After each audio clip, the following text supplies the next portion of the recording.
That's where call for the meeting then. Take Jesus off of the cross, I swear. Some smaddy in the workplace. The only thing them do is to send out enough call for make a meeting.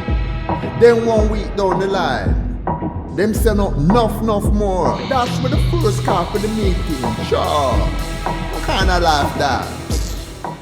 All right, hi. So I'm Cedar Lewisohn. I'm an artist, writer and curator. We're going to focus on my studio practice, which is really concerned a lot with drawing, making books, sometimes researching archives and collections, science fiction or speculative histories, and then doing that often from a very personal perspective as well. I use a lot of quite analog materials, so I'm doing a lot of printmaking, as I say, drawing. I work with bookbinders, so it's very analog, the approach to my work. So Patois Banton, essentially, Patois is a form of Jamaican kind of Creole language. It's a kind of local dialect and slang, which people in the UK will know a fair bit because there's a lot of slippage in the language, and so there's a lot of Patois that kind of creeps into UK speak. If you think of hip hop or reggae or roadman slang or whatever, lots of people in the UK kind of will have words of Patois in their dialect, but possibly not even realise it. So I was interested in that element of the language, and obviously the kind of the migration story of the language, you might say. And then Banton is a kind of Jamaican word for storyteller. So Patois Banton essentially just means it's like Patois storyteller. Every week coming like a month. Sometimes I 8 days in a week. Sometimes I work 9 days for a week. Time just a creep a go along. Time just a gallop fast. Sometimes minute come in like them take enough years. Some hour come in like them take all of your life. I just started drawing all these kind of African figures that had been drawn by European artists initially.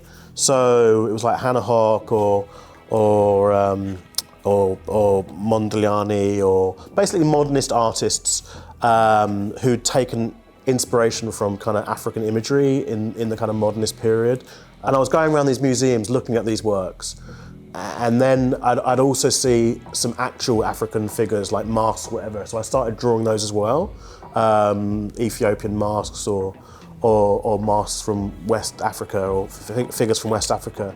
But that's also what led to this kind of deeper research into museum collections, in particular in relation to kind of African imagery.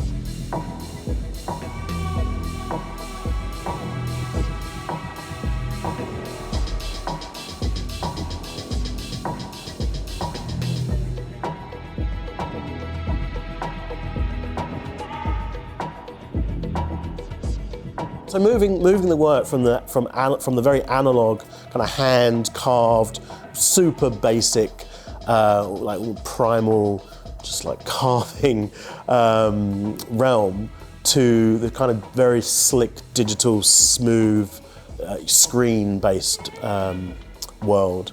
I've been thinking about that for quite a while. And yeah, it just interested me, just the perversion of it really interested me. This just because I think one of the things I was thinking about is early animation. There's something really alive about those images, and they've kind of got an energy and a sense of movement and space or air or something. There's something about those animations that are hand drawn, which I think it is lost when animation gets digitized. Whenever that transition happens to purely digital animation, I personally feel that there was something is lost in translation there. And thinking about that, it made me think about virtual space and how there's never even been a kind of analog version of virtual space. Like a kind of, if you think about virtual space, it is kind of like an animation. It's like an AI animation. It just makes itself the whole time. So the idea of an analog element to that is non-existent.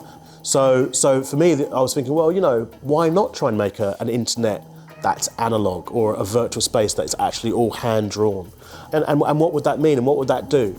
And so I haven't really fully achieved that, but I've started the virtual space project that I've done. It attempts to do a little bit of that. It mixes the virtual space with a lot of kind of these analog, hand-carved and hand-printed elements. So yeah, that's the idea behind that.